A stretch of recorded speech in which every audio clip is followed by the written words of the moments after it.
தமிழகத்தில் வெற்றி கழகம் உள்ள அமைச்சரவையில் இந்திய யூனியன் முஸ்லீம் லீகும் இடம்பெறுவதற்கு ஆதரிப்பது என்று முடிவெடுத்திருக்கிறோம்.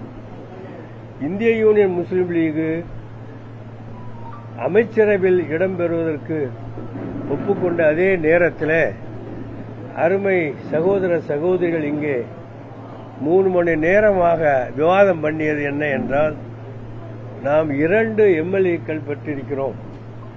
ஒருவருக்குத்தானே அவர்கள் அமைச்சராக ஆக்க விரும்புகிறார்கள். ஏன் நீங்கள் 2 அமைச்சர்களை கேட்கக்கூடாது என்றும் இங்கே அதிகமாக பேசப்பட்டது. அந்த கருத்தை உள்வாங்கிக் கொண்டு முதலில் அவர்கள் ஒப்புக்கொண்ட ஒருவரை தேர்ந்தெடுத்து அனுப்புவோம். அதற்கு பிறகு அடுத்தவரை பற்றி நாம் சிந்திப்போம், கேட்போம் என்ற அடிப்படையில் அந்த ஒருவரை தேர்ந்தெடுக்கக்கூடிய முழு அதிகாரத்தை மாநில தலைவர் என்கிற முறையில், தேசிய தலைவர் என்கிற முறையில் என்னிடத்திலே ஒப்படைத்து விட்டார்கள்.